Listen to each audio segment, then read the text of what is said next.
My name's Andrew Upton. I'm Joshua Ryle, and this is Teysa Orzhov Cyan EDH. Alright, Josh. Why did you choose Teysa? In my meta, there weren't that many people that were running removal, so Teysa is removal on the bottom. That's true. Do you have any preferences to tokens, or was it just because of the removal? I'm a big fan of tokens, and she sacrifices tokens. A lot of tokens. And kill stuff. And for anybody who doesn't know what she does, because they're both altered, you can see it right here. But she sacrifices 3 white creatures, and you remove target creature from the game. And whenever a black creature you control dies, you put a 1/1 white spirit token into play. Do you want to move on to your basic lands? Sure. Alright, these are my basics. Running 8 swamps and 7 plains. Alright, we'll move on to non-basics real fast. Okay. Explain that one real fast. This is Tainted Field. Basically, it's a dual land if you have a swamp. Okay. And it's only if you have a swamp? Correct. Okay. We'll go to, just basic dual lands overall. Yep. Scrub land. It's original dual. Counts as both a swamp and a plains. Shock land. You've got to build 2 life to come into play untapped, or come into play for free tapped. Counts as both plains and a swamp. So it's both colors, which makes this card come into play untapped. Correct. If you have the plains or a swamp, this comes into play untapped, isolated chapel. And you got both your fetches. Yeah, I'm running 2 fetches, and they synergize well with a lot of different things in this deck. The Verdant Catacombs only fetches swamps. Is that ever not relevant? Like if you need a plains? It's not that relevant because of these 2 dual lands. Because they both count as swamps. Okay. This is Orzhov Basilica. Basically, whenever you are at 6 cards, this is a really good land drop because it puts you back up to 7 cards. You won't have to discard. Also, some cards are pretty good if you can bounce them, such as... what is it? Another one we'll get to. Okay. I won't mention it. It's a filter land, Fettered Heath. Pay white or black, get white, white, white, black, or black, black. That's pretty good. Pain land, white or black, but you have to pay 1 life to do it. It deals 1 damage to you. Yeah. It's different. It is important. This is a command tower. It's pretty standard for all EDH decks. Any color you want. Okay. And this is pretty much last mana fixing. I guess I categorize as mana fixing. This is Urborg. Urborg turns every land on the field into a swamp, in addition to its other types. And it combos classically with Cabal Clockers, which you pay 2, tap it, and then you get 1 black for every swamp you control. And all of your lands are swamps, so basically you're doubling your pool minus 3 cards. Minus 3 lands. Yeah. And good to note, Cabal Clockers does not tap for mana by itself. Unless Urborg is out. Yes, correct. Then it is, you tap for black. Next is Vesuva. Vesuva is a fantastic card. It copies anything on the board. It could give me a second Cabal Coffers. It could give me another Strip Mine. Land removal is really important in this because there are lands that are just broken and win the game. And you can also copy legendary lands too. Then. Oh, true. The Holy Archangel. This is... when this card came out, it was fantastic. Death Touch and Lifelink, so you just swing with all your creatures, and it's like, well, if they block you, you kill them, and you gain life. Or if they don't block you, you gain the life, and then they can swing, but the trade would probably be in your favor because you just lifelink with a bunch of tokens. Temple of the False God, a lot of EDH decks use this. You can only activate it if you have more than 5 lands. It's 2 colors, right? This is Windbrisk Heights, it's a hideaway land. It's really easy to activate in this deck because I have tokens. Swing with 4 tokens and this, and you get your turn. This is Maze Whiff. It's one of the best things to stave off Alpha Strikers, barring they don't have hexproof or any nonsense like that. Nonsense, is right. Yeah, nonsense. It pretty much just prevents all damage a creature would do and would receive in combat. So it just fogs one creature for a turn. And untaps it, and that's it. Yep. Strip Mine. Everyone runs it. It's good. You blow up the broken lands that your opponents have. Win the game. Next is Vora Stronghold. This one is fantastic. Definitely almost a must in black. Recurs a creature from your graveyard and puts it on top of your deck. With these two lands, it could be relevant also. This is High Market and Phyrexian Tower.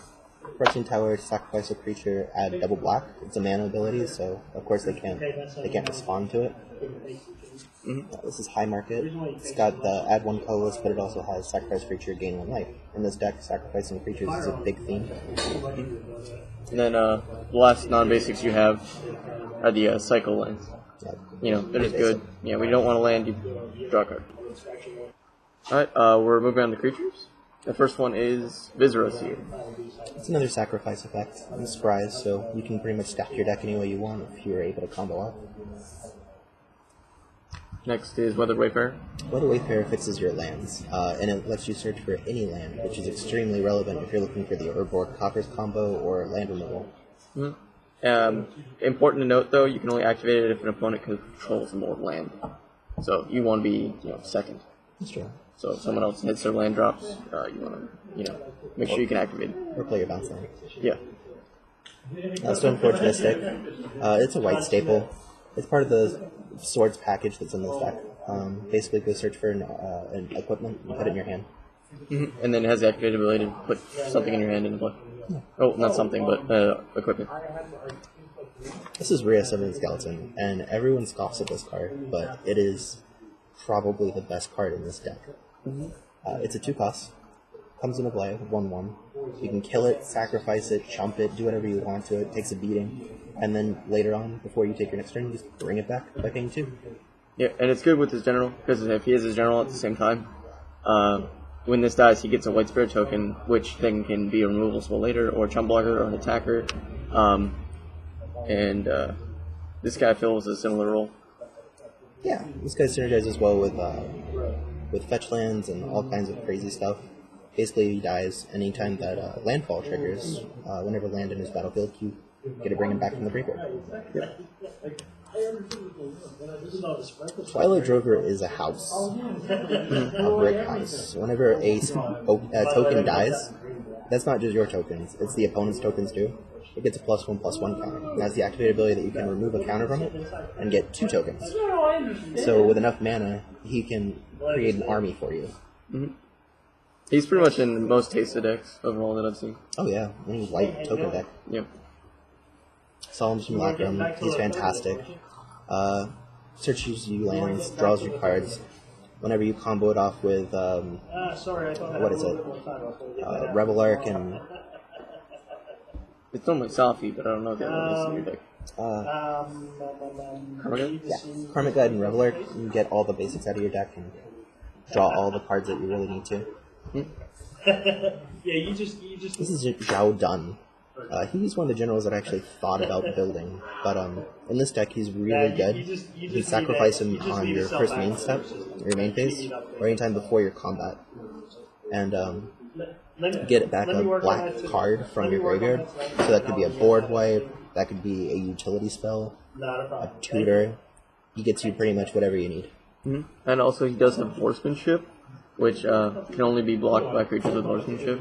So pretty much unblockable. He's pretty much unblockable. So like with the swords package he has in here isn't bad at all. If you actually want to attack with him. He's a 3/2. Grandma, Academy Rector. Whenever she dies, you have the choice to remove it from play. And then you get to go get one of the broken enchantments out of your deck. Usually the go-to is going to be, help me out, name the card.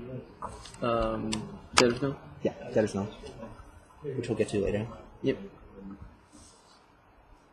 Rebel Arc. Rebel Arc. This says, hey, combo me. Yeah. Whenever it dies, it says whenever it leaves play, return up to 2 target creature cards with power 2 or less. That could be a lot of things in this deck. Race of Winged Skeleton is usually the go-to. With Teysa out and a sacrifice outlet, it lets me infinitely combo with this next card. Karma Guide. These guys are bros. This lets you get back any creature from your graveyard. So the thing is, whenever Revel Arc dies, you get back Karmic Guide and X other creature. And then Karmic Guide brings back your Revel Arc, and then you can just repeatedly cycle, sacrifice, have a good time. Yep. Next is Kakusho. He's really good in black. Recently just got unbanned, correct? Yeah. He used to be banned in EDH. Now he's not. He is really good whenever he dies. You know, he drains everyone for 5, and then you gain the life that you already lost, essentially. Yeah. It's really good. He's a 5/5 dragon. He's from the Kamigawa set. There was a set of them, 1 for each color. That's correct. Basically what you did was you just basically... Sun Titan, another recursion house. Lets you get back a, whenever it enters the battlefield or whenever it attacks. You get a permanent with a converted mana cost of 3 or less back. This is swords, these are lands, these are pretty much anything. Yeah, strip mine, creatures, pretty much everything you need. Strip mine is neat. Yeah, strip mine. Elish Norn. This guy is fantastic with tokens. Makes your tokens big, makes everyone else's creatures smaller or dead. Yeah, dead. And then you just swing and kill everyone. This is Angel of Despair. It's really good in white-black. It's flying. It comes into play and it vindicates something. Yeah, Whatever you want. Vindicate being destroy target permanent. Or permanent. And it's 5/5. It's a 5/5 flyer, too, which is good. And white and black, which is really good with Teysa. Yep. This is Runescar Demon. Tutor Stick. 6/6 flyer. And black creature. Yeah, he tutors and he beats and he's cool. Next, we're just going to go on a planeswalkers real fast. There's only 2 in here. Both Elspeths. Yep, I use double Elspeth. This is for the +3/+3 flying mainly, or the 1/1 soldier tokens. Tokens are great, they synergize well with Teysa. But if we're doing tokens, this Elspeth is better. -2, you get 3 1/1s, which is basically an unmake in this deck. Or you can gain back all the life from all the different cards in this deck that make you lose life. It's kind of required. Yep. Next, we're just going to move on to enchantments. Alright. First off is Bitter Blossom. Bitter Blossom, 2 costs enchantment, really good, especially if you landed on turn 2, which I often do. Whenever, at the beginning of your upkeep, you get a fairy token and you lose 1 life. Synergizes well with sacrifice effects, and it's it gives you dudes, which is always good, and they're black, so whenever they die, you get another white spirit token whenever Teysa's out. Next, almost not an enchantment, but it's Animate Dead. Yep, Animate Dead has a big wall of text, but basically what it does is you target a creature in the graveyard, and it comes back, Animate Dead's equipped to it, and it gets -1/-up. Yep. So it reanimates your creatures with this. Phyrexian Arena, beginning of your upkeep, you lose 1 life and you draw a card. It's really good to gain that card damage early on. Oblivion. Get rid of that disgusting thing. Like, anything that is troubling you, you just Oblivion Ring it, and it's gone forever. So they get rid of your Oblivion Ring, usually with an Oblivion Ring. Yeah. Great pack. Alright, this is one of the 2 enchantments in this deck that annoy the crap out of everyone. Great pack, whenever a creature that you control dies, everyone else has to sacrifice a creature. And this next card does the same thing except for all non-land permanents, which is artifacts, enchantments. So if they remove Mars Bond, they have to remove their own enchantment. Correct. Also, Planeswalker. This is non-land permanents. Yep, counts for Planeswalkers as well. Debtor's Knell. That's the card we were talking about with Academy Rector. At the beginning of your upkeep, you get back a creature from a graveyard. That's your opponent's big-ass creatures, too. We're going to start off with the ramp spells in artifacts. Right. The one that everyone knows is Soul Ring. I mean, it's pretty great. 1 mana, you get 2. Wonderful. This is Mana Crypt. I have died from this card a million times, but I've also won off of it quite a few times. It ramps you by giving you 2 mana. It costs 0, but at the beginning of your upkeep, you have to flip a coin, and if you lose the flip, you you bolt yourself. Yeah, you take 3 damage. So you can actually die to it. This is Skull Clamp. Skull Clamp in a token deck that makes a bunch of 1/1s is basically like, hey, pay 1 mana, draw 2 cards. Over and over and over again. And with Reassembling Skeleton, like we showed earlier, it gives the equipped creature +1, -1, so this guy dies, and then whenever the equipped creature dies, you draw 2 cards. So you equip him, and then he dies, you draw 2, which is really good, and then you pay 2, bring him back, and pay another 1, and draw 2 more cards. So for 4 mana, if he's already out and this is already out, you draw 4. If Teysa's out, you got 2 white tokens, just for fun. Yep. Next is Top. Top. What is on top of my deck? This lets me know. Look for it, rearrange it, and then in dire situations, tap it, put it on top, get removal spell, and not die. Yep. Lightning Greaves is in with my sword combo, just because it protects Teysa, gives creatures haste, Sun Titan, play Sun Titan, equip Lightning Greaves, get back 2 things from the graveyard. Your field explodes. Yep. Next, here's your sword package. I just use 2 swords in this deck. I use Sword of Fire and Ice and Sword of Light and Shadow. They're wonderful. This is protection from red and protection from blue. Give +2/+2. Whenever the creature deals damage to a player, you get to shock something and you get to draw a card. This one is white-black, still +2/+2.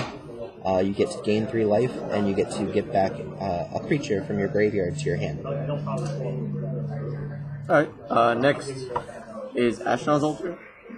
It's a sacrifice outlet in this deck, right? Correct. And it gives mana. So, blow up your dudes, which affects other things, and get mana in the process. Yeah, with Grave Pact, yeah, you just sacrifice one of your creatures, get a spirit token, because, you know, your general is out. And then after you do that, you also have 2 mana in your mana pool when everybody's in a sack creature. Yep. Pretty good. Next is Crucible Worlds. Oh yeah. Crucible Worlds is for all of the broken lands that I run. They blow up, people don't like them, they get rid of them because they're mad. And then Crucible Worlds brings them back. Until they blow up Crucible Worlds. Yep. But not that many people have that much land destruction in the deck anyway. Alright, this is Helm of Possession. It's really good with anything that runs tokens. It's a 4-cost artifact, and you can choose not to untap it. You pay 2, tap, sacrifice a creature, and then you gain control of target creature. So, tap, sacrifice one of your tokens, take control of their Consecrated Sphinx, and start drawing cards. Yep. Or whatever card that seems really cool. Yep. This is Evasion. If you've already got, like, you've got your tokens on the field, you've got a token generator going.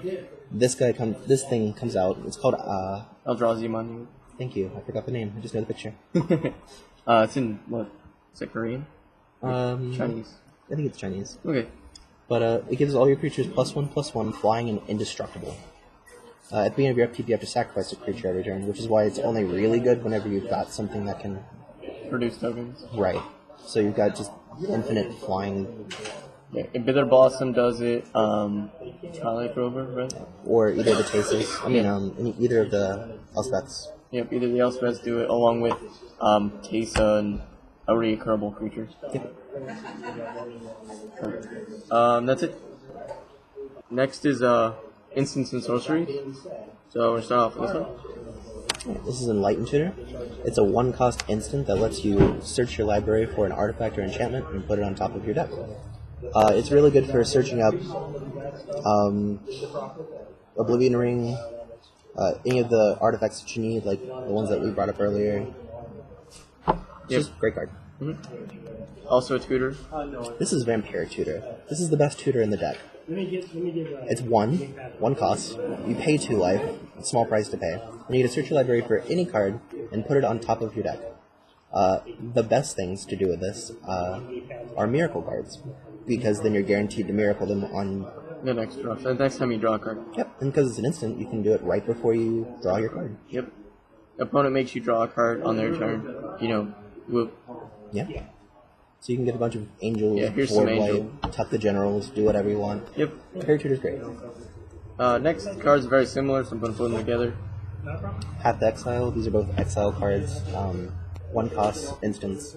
remove target creature from the game. This one lets the opponent search for a land, a basic land, and it comes into play tapped. And Swords to Plowshare.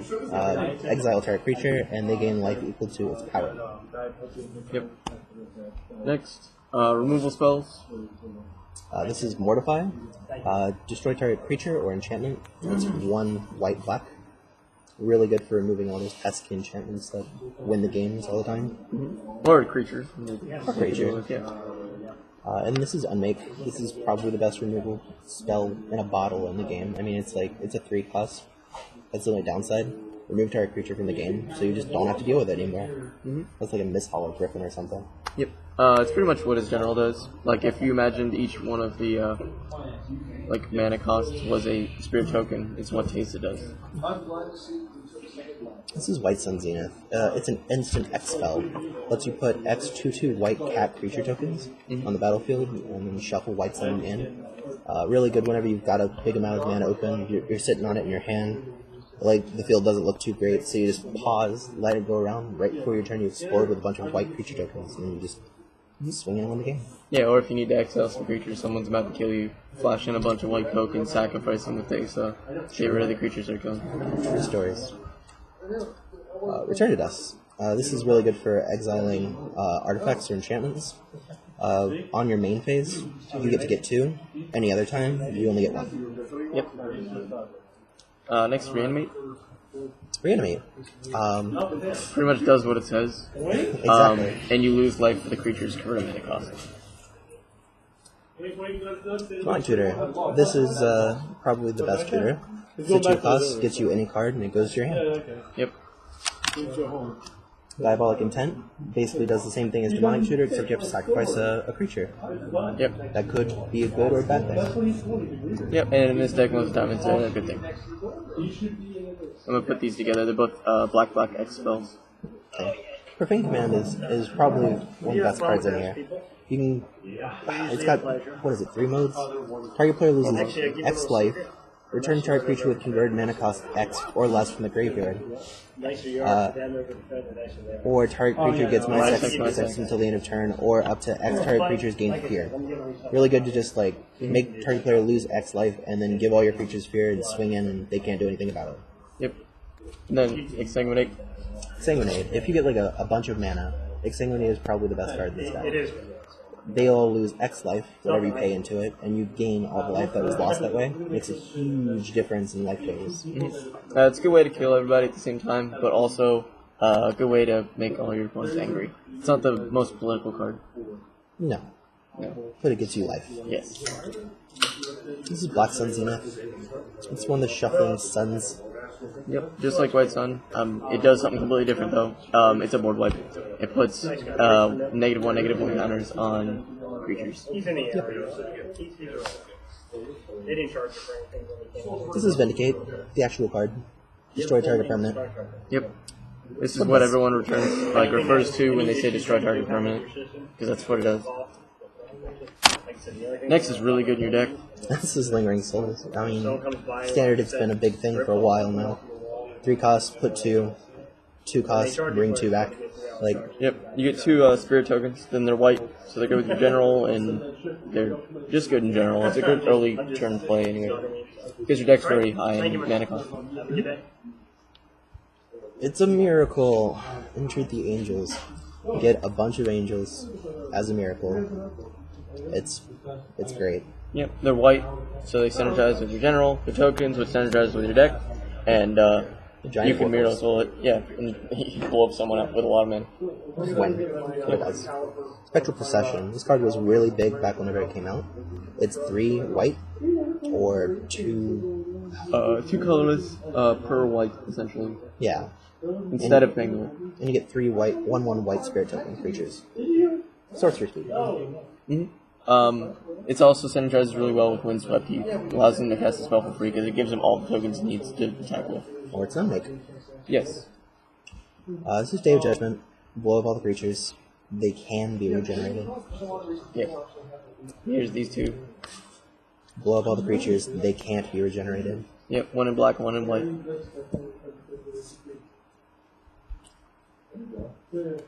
This is Beacon of Unrest. It's a recursion for artifacts or creatures, and then it shuffles back after you're done. This is Terminus. It's another miracle. Yeah. This one is a particularly good board wipe because it can tuck generals in the bottom of the deck. Very relevant in EDH. Gonna miracles for one. That's never relevant. Austere Command. This is the most flexible board wipe. You can hit creatures 3 or less. You can hit creatures 4 or more. You can hit all artifacts, or you can hit all enchantments. It does everything that you need to do. And you choose 2 of them, so you can like go around what you have and go on what your opponent has. Yep. This is Army of the Damned. I went off this card more than any other card in the deck. Yeah. It's just 8 cost win the game, pretty much. Puts you 13 2/2 black zombies into play tap. Yep. And then has flashback for 10, does the same thing. Yep. 26 tokens is pretty good, especially with, you have an Elish Norn that can make them even bigger. Not 32 tokens. Yeah, it's 32 tokens. Oh. No, 26. 26. My bad. My math's terrible. It's fine. But it's synergizes with the deck really well. And you have Teysa out, and they board wipe because they have to, otherwise they die. They get, you get 13 flyers. Yeah, I mean, it's like, you're damned if you do, but you're damned if you don't. Exactly. Alright, and that's Teysa. Thanks for watching.